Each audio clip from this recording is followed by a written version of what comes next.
This morning, President Obama said he took a shellacking following last night's election.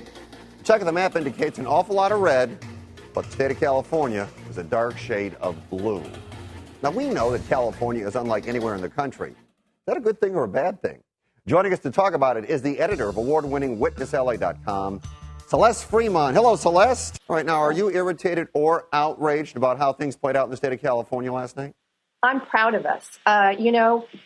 It's interesting. I mean, first of all, we're a blue state, but people all over America are hurting. We know that. I mean, I drove to Montana this summer, and I passed through Nevada, Idaho, Utah, and Montana, stopped in little towns, and I talked to so many people who were really, in a lot of pain, as we are in the state of California with 12% unemployment.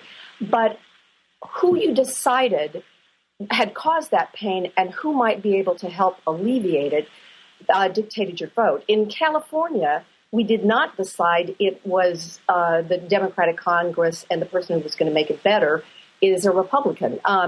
Also, I think the governor's race drove a lot of our vote.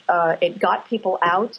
Supposedly there was this enthusiasm gap, and the Democrats weren't going to come out. Well, guess what? They did.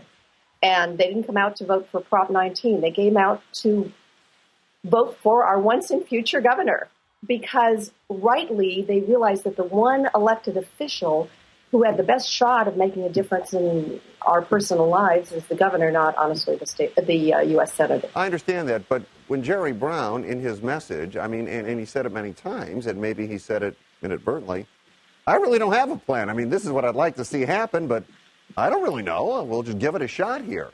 Is that the guy that's the governor? Last night he did say his wife had a plan, but I think that was just a sweet thing that he was saying about her. But no, I think he genuinely said. Let's hope she has a plan. Yeah, she's a smart cookie. She was an officer for the Gap, and she's practical. She holds on to his kite string.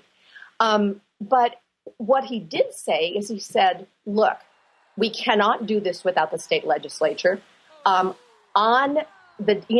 January, after I'm elected, I'm going to sit everybody down and we're going to solve this. He didn't come up with some magic wand solution that people sense isn't true. And so I think that the magic wand solutions were not palatable that we were offered by Meg Whitman and Carly Fiorina. So I think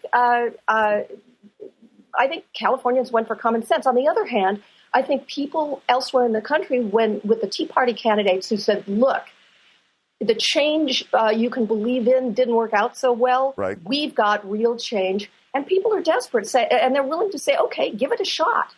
And so I think that all of it makes psychological sense in terms of how human beings operate. I mean, we're a decent group, and people are in a lot of pain, and they're trying to find something that's going to help. Well, the one thing is, we know how they operate in the state of California. That we absolutely know how human beings operate. And you know what? We're proud of them. I think they were great. Go California. All right, Celeste, great job as always. Thanks so much for your time. Thanks, Fred.